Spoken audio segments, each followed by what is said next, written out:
Hello everyone. शास्त्रों में एकादशी का व्रत बहुत ही खास माना जाता है।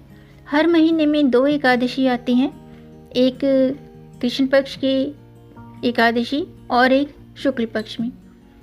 और हर एकादशी का व्रत भगवान विष्णु को समर्पित होता है। मार्गशीर्ष मास के कृष्ण पक्ष में आने वाली एकादशी को उत्पन्ना एकादशी कहते हैं, क्योंकि एकादशी के दिन ही उत्पन्ना एकादशी के दिन ही एकादशी माता का जन्म हुआ था। अगर आप एकादशी का व्रत रखना चाहते हैं तो उत्पन्ना एकादशी से एकादशी के व्रत की शुरुआत करनी चाहिए। पौराणिक कथा के अनुसार सतयुग में मुर नामक एक अत्याचारी और शक्तिशाली दैत्य था, जिसने देवताओं को पराजित करके स्वर्ग लोक पर अधिकार कर लिया था। अत्याचारों से त्रस्त देवता पहले भगवान शिव के पास पहुंचे, परंतु शिव ने उन्हें भगवान विष्णु की शरण में जाने का परामर्श दिया। देवताओं की विनती पर भगवान विष्णु ने मुर का वध करने का संकल्प लिया और वे चंद्रवती नगरी पहुंचे, जहां उस राक्षस का राज्य था। वहां दोनों के बीच भयंकर युद्ध छिड़ गया, जो कि कई वर्षों तक चला।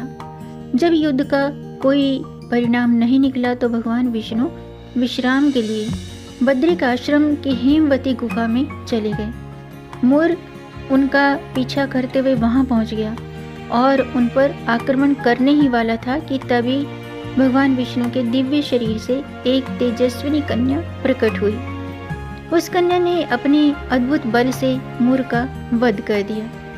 भगवान विष्णु ने जब ये दृश्य देखा तो वे उस कन्या की वीरता से अत्यंत प्रसन्न हुए।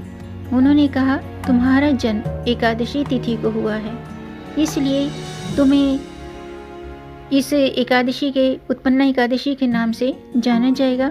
जो भी इस दिन व्रत पूजा करेंगे उसे मोक्ष की प्राप्ति होगी और उसके सभी कष्ट सभी पाप नष्ट हो जाएंगे। तभी से ये तिथि उत्पन्ना एकादशी के रूप में पूजनीय मानी जाती है, यानी कि मार्गशीर्ष में आने वाली एकादशी उत्पन्ना एकादशी कहलाती है। इस व्रत को करने से न केवल पापों का नाश होता है, बल्कि जीवन में सुख समृद्धि सौभाग्य का स्थायी वास होता है। इस दिन अगर आप व्रत नहीं भी रख सकते हैं तो भगवान विष्णु की पूजा करें और ये व्रत कथा जरूर सुनें या पढ़ें और भगवान विष्णु के नाम का ध्यान करें। ऐसा करना अत्यंत शुभ माना गया है। ऐसा करने से सभी बिगड़े काम बनते हैं और जीवन में नई ऊर्जा का संचार होता है। साल 2025 में 15 नवंबर को उत्पन्ना एकादशी का व्रत किया जाएगा। एकादशी तिथि की शुरुआत 15 नवंबर को प्रातःकाल 12:49 पर हो चुकी है और 16 नवंबर को प्रातःकाल 2:37 पर एकादशी तिथि समाप्त होगी। पूजा का अभिजीत मुहूर्त है सुबह के 11:44 से दोपहर के 12:27 तक और उत्पन्ना एकादशी व्रत का पारण 16 नवंबर को किया जाएगा। पारण का समय है दोपहर के 1:10 से शाम के 3:18 तक। हरिवासर समाप्ति का समय है प्रातःकाल 9:09 तक। इस दिन भगवान विष्णु की पूजा करें और उन्हें तुलसी दल जरूर अर्पित करें। एकादशी के दिन तुलसी तोड़ना वर्जित होता है, क्योंकि तुलसी माता भी श्री हरि के लिए भगवान विष्णु के लिए निर्जला व्रत रखती हैं। तो इस दिन भूल कर भी तुलसी के पत्ते न तोड़ें। एक दिन पहले आप तुलसी के पत्ते तोड़कर रख सकते हैं। इसके अलावा एकादशी के दिन बाल नाखून भी नहीं काटने चाहिए और एकादशी का व्रत रखते हैं तो अगले दिन व्रत का पारण करें। इस दिन तामसिक चीज़ों का सेवन न करें, जैसे कि अल्कोहल मांस मदिरा का सेवन न करें। इसके अलावा भगवान विष्णु को पीले फल पीले फूल अर्पित करने चाहिए। तुलसी में जल भी नहीं चढ़ाना चाहिए और तुलसी के पत्ते भी नहीं तोड़ने चाहिए।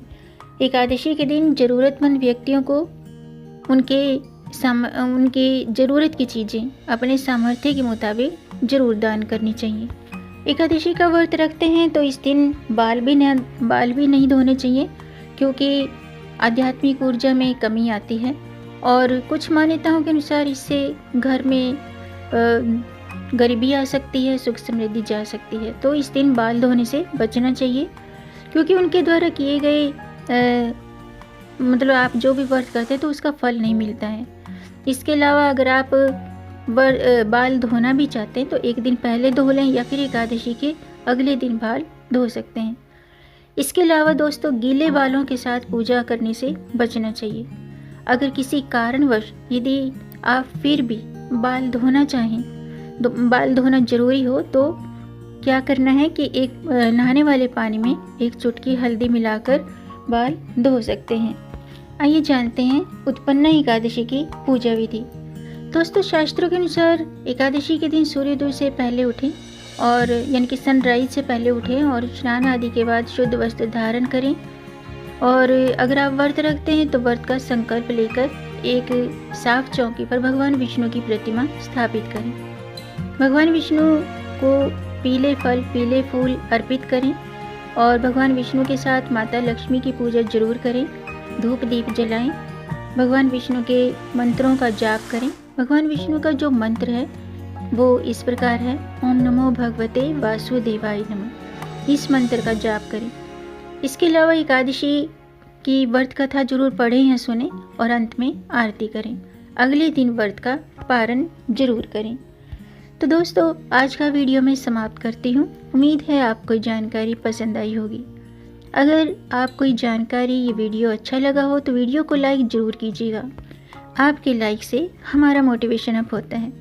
तो वीडियो को लाइक ज़रूर कीजिएगा और इस जानकारी को आगे बढ़ाकर अपनी फैमिली में, अपने फ्रेंड्स में ज़्यादा से ज़्यादा शेयर भी कर दीजिए ताकि औरों को भी इससे लाभ प्राप्त हो। और अगर आपका कोई प्रश्न है या कोई सुझाव है तो कमेंट बॉक्स में ज़रूर लिखिएगा।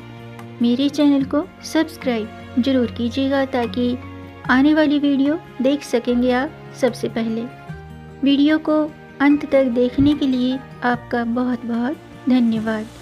मिलेंगे नई जानकारी के साथ, तब तक आप खुश रहें, स्वस्थ रहें, अपना ख्याल रखें और अपनों का भी ख्याल रखिएगा। जय श्री हरि, हर हर महादेव।